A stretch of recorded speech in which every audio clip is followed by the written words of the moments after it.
Breaking news చూస్తున్నారు. Indians కు మరో బిగ్ షాక్ ఇచ్చాడు Trump. America green card rules లో భారీ మార్పులకు పాల్పడ్డాడు. ఇకపై అమెరికాలో ఉంటూ గ్రీన్ కార్డ్ అప్లై చేసుకోవడం కుదరదంటున్నాడు. టెంపరీ వీసాలపై ఉన్నవారు గ్రీన్ కార్డ్ కోసం సొంత దేశాలకు వెళ్లాల్సిందే అంటూ చెప్పుకొచ్చాడు. అవును, హోమ్లాండ్ సెక్యూరిటీ చేత ఈ ఆర్డర్స్ని జారీ చేయించాడు. లక్షలాది మంది ఇండియన్స్ మీద ప్రభావం చూపించబోతోంది ఇప్పుడు ఈ పాలసీ. అవును, లక్షలాది మంది భారతీయుల మీద ప్రభావం చూపించబోతోంది అమెరికా కొత్త green card policy. Visa loop హోల్స్కు అడ్డుకట్ట వేసేందుకు కొత్త రూల్స్ తీసుకొచ్చామంటోంది USCIS. ప్రస్తుతం యుఎస్లో గ్రీన్ కార్డ్ వెయిటింగ్ లిస్టులో ఉన్న ఇమిగ్రెంట్ సంఖ్య దాదాపుగా 12 లక్షలు. ఇందులో 70 నుంచి 80% మంది భారతీయులే. H1B వీసాలపై ఉన్న సాఫ్ట్వేర్ ఉద్యోగులు, వాళ్ళ కుటుంబాలకు H4 వీసా హోల్డర్స్పై కొత్త పాలసీ ప్రభావాన్ని చూపించబోతోంది. దానికి సంబంధించిన బ్రేకింగ్ న్యూస్ చూస్తున్నారు. అమెరికా కలలు కంటున్న భారతీయ IT నిపుణులకి ఇది కోలుకోలేని దెబ్బ. ఎందుకంటే ట్రంప్ ప్రభుత్వం తీసుకున్న ఈ నిర్ణయం కారణంగా అమెరికాలో ఉన్న మిగతా దేశాల వలసదారుల కంటే, అంటే మిగతా దేశాల నుంచి వచ్చిన వాళ్ళ కంటే భారతీయుల మీద ఎక్కువగా ప్రభావం ఉంటుంది. ఎందుకంటే అత్యధికంగా మన వాళ్ళు అక్కడ ఉంటున్నారు. అత్యధికంగా నష్టపోయేది మన వాళ్ళే, ఇబ్బంది పడేది భారతీయులు. ఎందుకంటే అమెరికాలో గ్రీన్ కార్డ్ కోసం దశాబ్దాలుగా వెయిటింగ్ లిస్టులో ఉన్న 12 లక్షల మందిలో దాదాపు 80% మంది భారతీయులే. అంటే అర్థం చేసుకోవచ్చు. అండ్ దాంతోపాటు ఇంకా కొన్ని కీలక అంశాలు ఉన్నాయి. ఏంటది? కొత్త రూల్ ప్రకారం వీరంతగా తమ గ్రీన్ కార్డ్ ప్రాసెస్ చివరి దశకు రాగానే, అంటే లాస్ట్ స్టేజ్కు చేరుకోగానే అమెరికా వదిలి భారత్కు వచ్చేయాలి. అంటే ఆయా దేశాల ప్రజలు ఆయా దేశాలకు వెళ్ళిపోవాలి. ఎప్పుడు? కొత్త రూల్ ప్రకారం వీరంతా తమ గ్రీన్ కార్డ్ ప్రాసెస్ లాస్ట్ స్టేజ్కి రాగానే వీరంతా ఇండియాకు వచ్చేయాల్సి ఉంటుంది. అంటే భారతీయులు అయితే భారతీయులు భారత్కు వచ్చేయాలి, విదేశాల వాళ్ళైతే ఆయా దేశాలకు వెళ్ళిపోవాల్సి ఉంటుంది. దీనివల్ల భారతీయులకు ఎదురయ్యే ప్రధాన సమస్యలు చాలా ఉన్నాయి. దట్టు ఫస్ట్, వాళ్ళ జాబ్స్ ప్రమాదంలో పడతాయి, ఉద్యోగాలు ప్రమాదంలో పడతాయి. ఎందుకంటే గ్రీన్ కార్డ్ ప్రాసెస్ కోసం అమెరికా వదిలి ఇండియాకు వస్తే ఇక్కడ నుంచి అమెరికా కంపెనీలకు వర్క్ చేయడం సాధ్యమవుతుందా? Biggest question mark. కంపెనీలు ఉద్యోగాల్లో ఉంచుతాయా? బిగ్గెస్ట్ క్వశ్చన్ మార్క్ అనే భయం ఇప్పుడు IT నిపుణుల్లో స్టార్ట్ అయింది. దాంతోపాటు కొన్ని దశాబ్దాలుగా, కొన్నేళ్లుగా అక్కడే ఉన్నారు, కొన్నేళ్లుగా దశాబ్దాలుగా అమెరికాలో ఉంటూ అక్కడ ఇల్లు కొనుక్కొని పిల్లలను అక్కడ స్కూల్లో చదివిస్తున్న భారతీయ కుటుంబాల పరిస్థితి ఇప్పుడు అగమ్య గోచరం. ఇది ఏం చేయాలో పాల్పోవటం లేదు వాళ్ళకి. అండ్ గ్రీన్ కార్డు కోసం భార్య పిల్లలను తీసుకుని ఇండియాకి రావాలా, లేకపోతే ఉద్యోగాన్ని వదులుకోవాలా అనే సందిగ్ధంలో పడ్డారు ప్రస్తుతం భారతీయులు. అండ్ అంతేకాదు, ఇప్పుడు భారతీయ విద్యార్థుల ఫ్యూచర్ ఏంటి? ఎందుకంటే అమెరికాలో చదువు పూర్తయిన తర్వాత H1B వీసా ద్వారా అక్కడే సెటిల్ అవ్వాలని చెప్పి చాలామంది, లక్షలాది మంది భారతీయ విద్యార్థులు ప్లాన్స్ చేసుకుంటూ ఉంటారు. సో ఇవన్నీ ఈ ఒక్క డెసిషన్తో పూర్తిగా ప్రమాదంలో పడినట్టు అయిపోయింది. అండ్ ఇక్కడి నుంచి వెళ్ళిన వాళ్ళు ఏమైనా ఫ్రీగా వెళతారా? పాపం డబ్బులు కట్టుకొని కొన్ని లక్షలు కాదు కొన్ని కోట్లు అక్కడ వెచ్చించి చదువుతూ ఉంటారు. ఎందుకని అక్కడికి వెళ్ళిపోతే లైఫ్ సెటిల్, అక్కడి నుంచి డబ్బులు పంపిద్దాం మన వాళ్ళకి, ఆ రెమిటెన్స్ కూడా వస్తూ ఉంటుంది. ఇక్కడ ఇన్ఫ్యాక్ట్ మన GDPకి కూడా కాస్త హెల్ప్ అవుతుంది. ఎందుకంటే ఇక్కడికి వచ్చింది అనుకోండి, అక్కడ డాలర్స్ నుంచి ఇక్కడికి వచ్చినప్పుడు రెమిటెన్స్ ఉంటుంది కదా, సో అది కాస్త మనకి హెల్ప్ అవుతుంది అనేది. సో అక్కడితో వదిలేయకుండా అమెరికాలో ఉంటూ అక్కడే ఉద్యోగాలు చేసుకొని, అక్కడే బాగుపడి, అక్కడే పెళ్లి చేసుకొని పిల్లలు కూడా అక్కడే, ఫ్యామిలీ అంతా అక్కడే సెటిల్డ్. కానీ గ్రీన్ కార్డ్ కోసం చూస్తూ ఆఖరి స్టేజ్లో ఉన్నప్పుడు భారత్కు వచ్చేసే సందర్భంలో వాడు ఉద్యోగంలో ఉంచడో తెలీదు.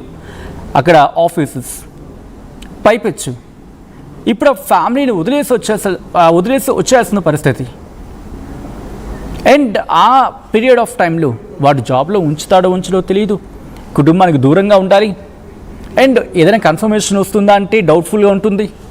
ఇవన్నీ ప్రస్తుతం ప్రశ్నార్థకంగా మారిపోతాయి. ఇక్కడే కదా చాలామంది డౌట్ వస్తుంది, ఎందుకు ట్రంప్ అమెరికా విడిచిపెట్టి ఆయా దేశాలకు వెళ్ళిపోయి అక్కడే ఉండి ఈ ప్రాసెస్ అయిన తర్వాత రమ్మంటున్నాడు అనే డౌట్ వస్తుంది. కరెక్ట్గా ఆలోచించండి, ట్రంప్ పాయింట్ ఆఫ్ వ్యూలో ఆలోచించండి. అక్కడ ఉన్నప్పుడు వలసదారులు ఎవరైనా ఉంటే వాళ్ళని వెనక్కి పంపించడం కష్టం. కాబట్టి ముందే ఏం చేస్తున్నాడు, ఈ వీసా పేరు చెప్పి ముందు పంపించేస్తాడు. ఏదో లూప్ హోల్ పెట్టి, లేదు మీకు ఇంకా వీసా రెన్యువల్ లేదు అని ఏదో చెప్తాడు. ఇంకా ఈ గ్యాప్లో ఏమవుతుంది, కొంత టైం పీరియడ్ ఉంటుంది కదా, ఆ కొంత టైం పీరియడ్ని అక్కడ వాళ్ళు ఎన్కాష్ చేసుకుంటారు. ఎవడు జాబ్ ఇస్తున్నాడు, ఎవడు నెలల తరబడి ఇంటి దగ్గర ఉండిపోతాడంటే వాళ్ళకి కుదరదు కదా. సో అక్కడ వాటిని ఆ వేకెన్సీస్ని ఫిల్ ఏం చేస్తాడు, ఈ గ్యాప్లో ఇంకొక ఆర్డర్ ఏదో పాస్ చేసేస్తాడు. ఏమని, ఇక్కడ ఉన్న వాళ్ళు మాత్రమే, కేవలం అమెరికన్లకు మాత్రమే ఉద్యోగాలు ఇవ్వాలని చెప్పి అక్కడేదో కండిషన్ తెచ్చుకున్నాడు అనుకుందాం. అప్పుడు ఏమవుతుంది, ఇటు దీనికి చెందక అటు దానికి చెందక, అంటే ఇటు ఉద్యోగం విడిచిపెట్టాల్సిన పరిస్థితి ఉంటుంది, కనీసం అడుగు పెట్టలేని సిచ్యువేషన్, అంటే తిరిగి అక్కడికి వెళ్ళలేని పరిస్థితి. ఒకవేళ అమెరికాకు వెళ్ళాలి అనుకున్నా ఎలా వెళ్ళాలి, అయితే విజిటర్ వీసా మీద వెళ్ళాలి, అంతే కదా. విజిటర్ వీసా మీద వెళ్ళి మాత్రమే అక్కడ ఉండాల్సిన పరిస్థితి ఉంటుంది తప్ప ఏదో ఉద్యోగానికి కోసం వెళ్ళిపోయి ఉద్యోగం చేసేంత పరిస్థితి ఉండదు మళ్ళీని.